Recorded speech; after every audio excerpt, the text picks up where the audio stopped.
Ladies and gentlemen, please take your seats. You know, you never really know when you're going to find the next princess in your life, and if you're within the sound of my voice, that must mean you are in the seats with, once more, as always. My name is Dave Voigt, and I'm the host of this podcast, where we sit down with a wide-ranging variety of industry professionals and pick their brain about current projects, state of the industry, how they got started, and so very much more in a light and conversational fashion. And if you like how we do things around here, I'm assuming that you do. You're listening right now. You can subscribe to the podcast. You can find us over at Apple, Amazon, Spotify, Google, basically wherever you get your podcasts. Plus, you can find us on the social media. We'd love it if you'd give us a follow. You can do that over at Facebook, Twitter, and Instagram at either at In the Seats or at It's Podcast One for all sorts of updates. And plus, you can find us on YouTube, where we archive every single one of our episodes at In the Seats. But finally, and I do dare say most importantly, please pay us a visit over at In the Seats, intheseats.ca, for all the latest and greatest from the world of film, television, across the globe and beyond, because we love writing and talking about the moving image, and we love it when you come read about it. So please stop on by. On this episode, we got a fun one. We're talking about the film Yakuza Princess, which is on all VOD platforms now, and it's the story of an heiress to half of the Yakuza crime syndicate when she has to forge an uneasy alliance with an amnesiac stranger who believes that an ancient sword binds their two fates. She must unleash war against the other half of the syndicate who wants her dead. It's a fun action movie, sort of set in the spirit of anything from the Shaw Brothers to, even Kurosawa and other stuff like that. It's a violent romp, but it's a good ride, and it stars Jonathan Rhys-Meyers and in her first leading role, Masumi, who is a Japanese and American citizen. But she's a recording artist. She's done a lot of music stuff, and she even has one of her songs in the film.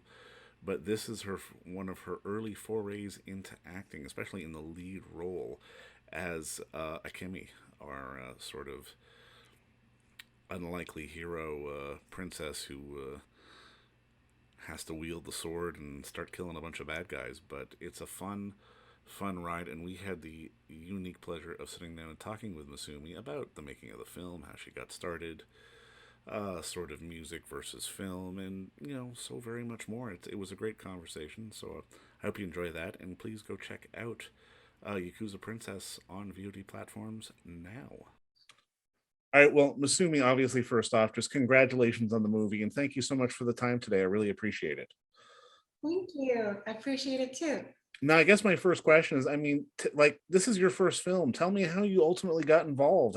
Walk me through sort of the early days of becoming the Yakuza Princess, I suppose. Yes, of course. Well, I never really had an interest in becoming an actress before, but it was when I decided to take a little bit of break from music, because I'm a singer-songwriter mainly. My husband suggested that I take some classes at the acting school that he's going to, just a way to express my creativity in different ways. So I enrolled into the intro class of that acting school, and 3 months into that acting school, I got a call from my husband's manager, who happened to be at the meeting with the Yakuza Princess producer. And he also happened to have my self-tape that I taped from another audition. And he showed that to the producer. The producer really liked it, Tuba. And so I met up with him a few days after that as a meeting. And then he gave me the opportunity to do an audition for him. Fantastic. Now, were you a little worried? Because, obviously, when you read something that says Yakuza Princess, you're going to see a lot of action in there. Were you ready for it, or was it something you were excited about? Well, I was really excited about the background of Akemi, because there's not a lot of stories out there that talks about somebody who has experience in two cultures, and experiencing identity crisis and belonging and things like that. I definitely do that myself, because I was born in America, raised in Japan, so I always had that identity crisis, and I just didn't really see that in movies and whatnot. So I was really interested in telling her story but I wasn't thinking so much about the action scenes, although I've never had experience in it. I guess I just thought, oh, I'll probably be able to do it. And I didn't really think too much about it. Now, I mean, I can imagine your first day on set, there were some jitters. Was there someone or like a moment that sort of helped you sort of settle into the groove and get down to work? Well, see, something that I didn't know was that I didn't know that you shoot things not in order. Right. So I was thinking that, okay, well, of course, the first thing is going to be the beginning of the story. And I realized like maybe a few days before that, that it wasn't going to be that way. It was actually one of the tougher scenes that I had to shoot on the first day on set. So when I found that out, I was very nervous, but then because the scene was so tough, I just had to get concentrated and focused right away. So I shut everybody out and I said, I need a minute. And I got into it, and yeah, I settled in pretty quick. Actually, I had to, right? So Was Jonathan a big help in that? Because obviously he's got so much experience on screen. yeah, absolutely, yeah. Jonathan came a little bit, I think a month after or a few weeks after me. So when I met him, we had this conversation about me being a very newbie in this whole thing, and he was like, Masumi, I'm gonna help you out all the way, and I'm gonna be right there to support you. And so from the get-go, we had this great partnership, I want to say, where he was helping me. I mean, I don't know if it's a partnership, it's more like him being a teacher to me in every way, giving me tips and all kinds of stuff. So he was such a supportive person to me. Now, now in this film, and especially for your character, music is very important, and it seems like to be very much a driving force of the film, particularly around the karaoke scene. But I'm kind of curious, like, did you have any input on choosing like what songs, or because you also did a song for the film too, is that correct?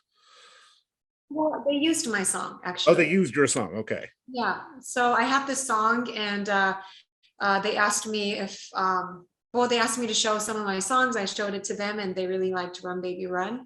And as much as it was cool to have my music be used in the movie, which is obviously very cool, it was really difficult to sing the song and not be Masumi but be Akemi in the Right. karaoke scene, because I kept wanting to make the song sound good, and the Vicente was like, no, you're trying to sound good, don't try to sound good, she's not a singer.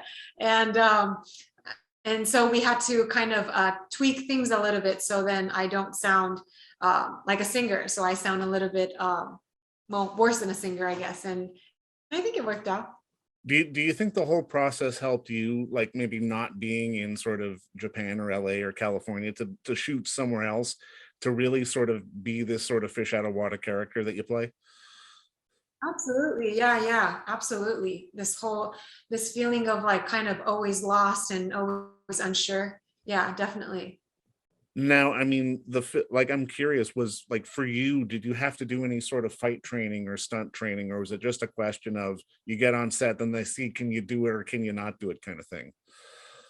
Oh, I had 1 month to prep for the action scenes. I had to prep for Kendall scene. I had to prep for the sword scene, the stunts, and the martial arts scene. So that was a lot to prep for. So my husband is trained in martial arts, so he came with me to train with me also. I had a fighting coordinator that prepped me as well. Yeah, so the first month was all about training, and I did 90% of my own stunts. So it was a lot of learning. Yeah. That's awesome. Now, I guess my next question is, because obviously this is a film that it feels very honest in terms of sort of being representative of someone who is between two cultures, who is sort of betwixt and between, but it's not trying to do it in a sort of heavy-handed way. It's giving us something real and honest that a lot of people go through, but framed around sort of this crazy and violent action movie. Like, was it more important for you to sort of have this message sort of not be sort of overly heavy-handed and just be sort of wrapped around this incredibly fun film? Um, I'm trying to digest your question here. Can you say that again? Can you rephrase that again? Do you mind? I would say, just in terms of Because I mean, whenever we try to make films about, representation in different cultures, it tends to be a little heavy-handed. This isn't. This is an action movie. This is Mhm. primarily an action movie first. Do you think the message, like that particular message, comes through a little easier in a movie that isn't trying to have a message like this film is? This is very Oh, much I just an see. action film. I see what you're saying. Well, I think the fact that it was shot by a Brazilian director in an authentic Japanese cast, that itself already, I think, says something, For because we sure. don't really have to portray the authenticity of it because we already know we embody the authenticity of it. And the Vicente as a director is authentic to Brazil. In this cross-culture movie, both Brazil and Japanese culture comes together and they meld together. So I think in that way, we just had to basically bring our own, what we already know about our culture. Is And that in that way, true? it was very, Go ahead. uh-huh. No, is that true of No, no, no. Brazil? Just because I wasn't aware of sort of the Japanese population in Brazil. Oh yeah, there's a huge population there. They have the largest population next to Japan, so they have a lot of Japanese people there. Not everybody speaks Japanese at this point. A lot of them are Brazilian Japanese, and some people still speak Japanese. My Kendo teacher was a fluent Japanese speaker, and so there's that big mixture of Japanese community. Now, I'm curious because, like you say, like you're a singer-songwriter first, you didn't necessarily intend on being an actor, but when you're coming into something like this, which obviously has a very sort of long history, sort of in the genre film, like I'm curious, did you do any kind of research to sort of get ready for the part, to sort of try to find the mindset of your character by watching any other movies? Yeah, absolutely. I was recommended to watch 13 Assassins, and also Ihara-san is in that movie. And also Vicente did a movie called Dirty Hearts. There's also the Motor Out that he's famous for. So I watched all those movies, and also I watched Lady Snowblood, which Oh, I was, yes. yeah, it was my favorite. And yeah, I did research that way. It's not something that I'm used to watching, like the whole violence and blood and things like that is something that I'm very sensitive to. So usually when that happens in the movie, I have to cover my eyes. So, it's not too much for me. So yeah, it was very new to me. Everything was very new to me. Now I'm curious because the film at least hints that we may get more of your character. Like, would you are like going forward, would you want to do more movies, or do you see this as more of a one-off for you? I'm already, this was shot 2 years ago, and Right. since I've been doing more. I've been getting more acting opportunities now, and so right now the balance of music and acting is, there's more acting, and I'm needing to juggle it that way. But I'm very grateful for it. I think this opened new door for me, and I feel like it will open. Hopefully, it will open more doors for Japanese female actresses, and also, the type of role where it doesn't sexualize you and it For just. sure.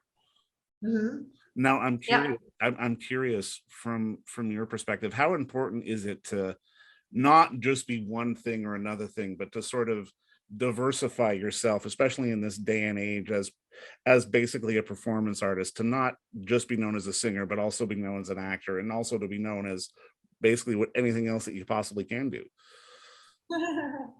I think it's not so much about to be known by others. I think it's for myself to know that I am allowed to do whatever it is that I want to do. I think I've always told myself that I have to be this one thing and I have to be really good at this only one thing, which was Right. music. And that was such a limiting way of being an artist, especially when you get opportunities like this and you find a new passion, you go for it. And that's life. And I love it. Is there a dream role for you? Like, is there a dream type of movie you'd love to do one day? Uh, I don't know if it's a dream role, but through doing acting, I've realized that uh, acting is kind of very, in a way, very therapeutic because Mhm. you get to learn about your limitations and your judgments towards a type of people that you don't understand that well. So I would like to do like a character that is like very maybe dark and cynical, somebody that's Kimmy was not dark and cynical, but somebody that has a lot of You want to play a bad guy almost. yeah, I want to be a villain. That's what I wanted to say.